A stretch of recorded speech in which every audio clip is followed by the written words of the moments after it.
Alistair Burns is my name. I'm the National Clinical Director for Dementia in NHS England. It's a great pleasure to be part of everything that's happening at UCLPartners. I've been hearing from colleagues of all the great things that are being done here. I'd just like to spend just a minute talking from my point of view the importance of a diagnosis of dementia.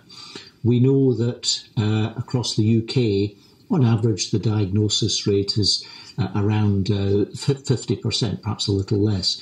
But that hides a big variation among clinical commissioning groups, going perhaps as low as the high 30s up to the mid 70s. So there is a variation across the country, and one of the things that we have at NHS England is an ambition that the estimated number of people with dementia, and it is an estimated number, receive a diagnosis. But for me, most importantly, post-diagnostic support.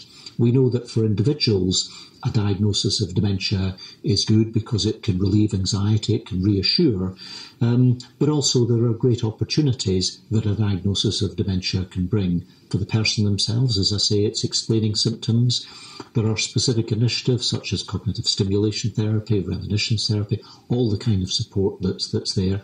But for the people who care for someone who has a diagnosis, there's the emotional, the practical and the financial support that brings. We used to, in a number of documents, National Dementia Strategy and other things, speak of early diagnosis, but I think it's fair to say that the conversation has progressed a bit more to speak of a timely diagnosis. And for me, to speak of a timely diagnosis suggests that it's right for the person, it's right for the family, and that both the family and the person can get some benefit from that. And of course, timely can be early in the illness, in the early stages, or timely can be someone who is perhaps in the more advancing stages in a care home. And of course, a diagnosis in a care home can open the doors to advanced care planning and things like that. So for me, the diagnosis is very important, but in the way that it brings post-diagnostic support for me is essential. And that's the ambition and the work that we're doing at NHS England.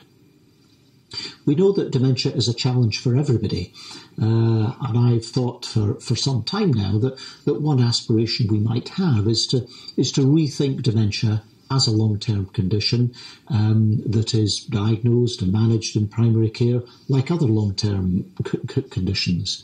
I know colleagues in primary care know their patients best, and models of primary care at memory services like in NOSO are extremely powerful. We're trying to do something in South Manchester in a similar way, and it's fantastic to be part of primary care because we know that for a lot of patients to be seen in the local surgery is so important. So if someone can see a memory specialist there, that can be very important. So rather than having a separate service, to merge things that we're doing in secondary care and memory clinics and primary care is for me extremely important. In terms of the learning that you're doing, I've seen some of the things that have been done, and I know that you'll have a great time. Whether we call it learning or whatever, I'm not sure. I was told that that adults learn, children are taught, but dogs are trained. And I think in terms of the experiences and the exposure that you have this afternoon to some of the educational materials in dementia are very important. And working with Health Education England, we know that an aspiration that we articulated a little while ago, that in the NHS we'd like 10% of staff to be dementia expert, 50% dementia trained, but 100% dementia aware.